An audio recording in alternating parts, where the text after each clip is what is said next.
प्रदेश में मेरठ में केंद्रीय मंत्री गिरिराज सिंह ने ज्ञानव्यापी मस्जिद को लेकर बड़ा बयान दिया है। उन्होंने कहा है बंटवारे के समय प्रधानमंत्री पंडित जवाहरलाल नेहरू को चाहिए था कि आक्रांताओं की सारी निशानी मिटा दें, लेकिन उन्होंने तुष्टीकरण की राजनीति के लिए काशी, मथुरा और अयोध्या के विवाद को बनाए रखा। यही नहीं, नेहरू ने औरंगजेब और बाबर के नाम पर सड़क भी रखी। वहीं गिरिराज ने ज्ञानव्यापी मस्जिद विवाद को लेकर नेहरू को ही जिम्मेदार ठहराया है। तो एक और यहां पर बयान सामने निकल कर आया। अभी ओवैसी का बयान सामने निकल कर आया था ज्ञानव्यापी मस्जिद को लेकर, और अब दूसरी तरफ गिरिराज जी का बयान सामने निकल कर आया है।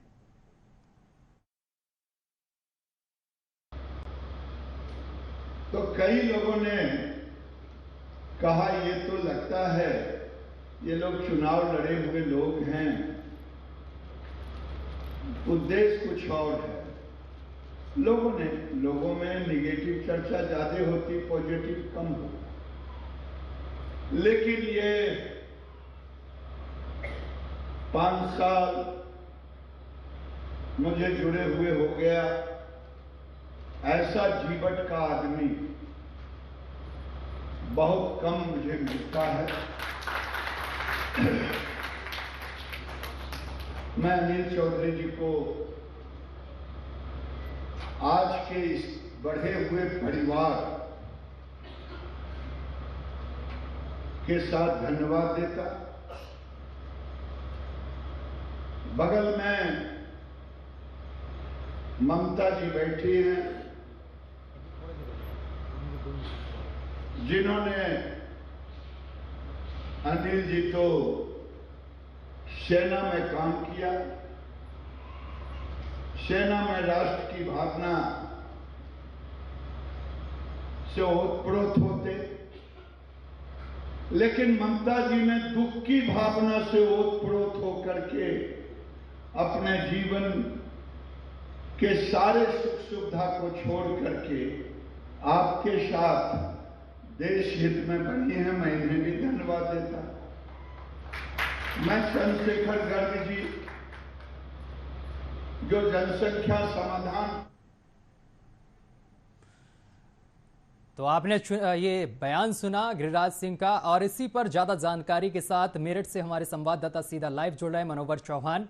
मनोवर चौहान, ज्ञानव्यापी मस्जिद को लेकर तरह तरह के बयान तो वैसे भी सामने निकल कर आ रहे हैं। अगर ओवैसी की बात करें तो उन्होंने भी बयान दिया कि एक मस्जिद को हम खो चुके हैं, दूसरी मस्जिद को हम अब नहीं खोना चाहते। दूसरी तरफ गिरिराज सिंह ने भी यहां साफ कर दिया है कि इसमें उन्होंने पूरा यहां पर पूर्व प्रधानमंत्री को यहां पर उन्होंने जिम्मेदार ठहराया है। उन्होंने ये तक कह दिया कि जो सड़कों के नाम हैं वो अकबर बाबर के नाम पर रखे गए हैं। देखिए, बेशक जो ज्ञानव्यापी मस्जिद है उसको लेकर के अब राजनीति शुरू हो गई है।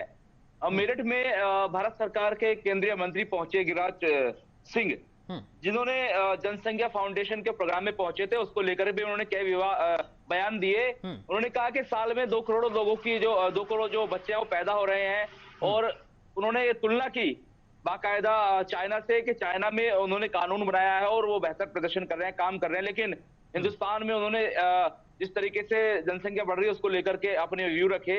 हर बार वो आते हैं और इस प्रोग्राम में शामिल होते हैं, लेकिन इस बार ज्ञानव्यापी मस्जिद राजनीति का एक पॉइंट बन चुकी है। उधर जो ओवैसी है उन्होंने साफ कहा है कि एक मस्जिद हम दे चुके हैं, दूसरी हम नहीं देंगे। उनके इस बयान का भी मतलब कोई समझ नहीं पा रहा है कि नहीं देंगे, कैसे नहीं देंगे, क्यों नहीं देंगे, क्या करेंगे, कैसे रोकेंगे, वो तमाम चीजें समझ में नहीं आ रही है। क्योंकि उसमें सर्वे चल रहा है, सर्वे जो हो भी चुका है, उसके बाद उसमें जो भी निर्णय होगा वो लिया जाएगा, कानूनी एतबार से वो लिया जाएगा। उधर गिरिराज सिंह मेरठ पहुंचे, उनसे पूछा गया इस बारे में, तो उन्होंने कहा है कि पंडित जवाहरलाल नेहरू जब देश का बंटवारा हुआ तो उसी वक्त जो आक्रामकता थे, उनकी जो निशानियां थी, उनको उसी वक्त मिटा देना चाहिए था, और ये वक्त अगर उसी वक्त मिटा देते तो इस वक्त इस तरह की बातें ना होती।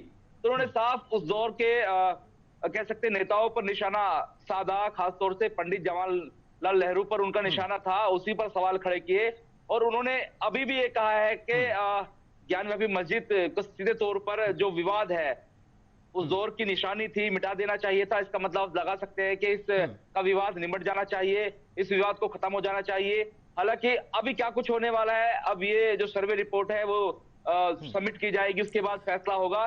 लेकिन इस वक्त पूरे प्रदेश के अंदर ये लेकिन इस तरीके का जो बयान सामने निकल कर आ रहे हैं, तरह तरह के बयान ये राजनीतिक दल दे रहे हैं, इसका क्या मतलब समझा जाए? क्योंकि यहां पर गिरिराज सिंह भी जो कहते हुए आज नजर आए हैं कि जो सड़कें हैं बाबर और अकबर के नाम से रखी गई, पहले अगर इस पर सरकार ध्यान देती तो आज ये बवाल खड़ा ही नहीं होता। इसका मतलब क्या समझा जाए? जबकि दूसरी तरफ सर्वे भी चल रहा है, इसको लेकर कार्रवाई भी की जा रही है, लगातार टीमें पहुंच रही हैं। क्या जो राजनीतिक दल हैं इनको सरकार पर भरोसा नहीं है, सरकार के काम पर? क्योंकि सरकार लगातार, प्रशासन है वो काम कर रहा है, लगातार सर्वे कर रहा है, और कल जो है वो 1.5 घंटे का काम और बचा है, इसके बाद खुद रिपोर्ट सामने आ जाएगी। देखिए, जिस तरीके के बयान आ रहे हैं, एक तरफ ओवैसी है, एक तरफ भाजपा के नेता है। 2024 का चुनाव सर पर है, आप भी जानते हैं।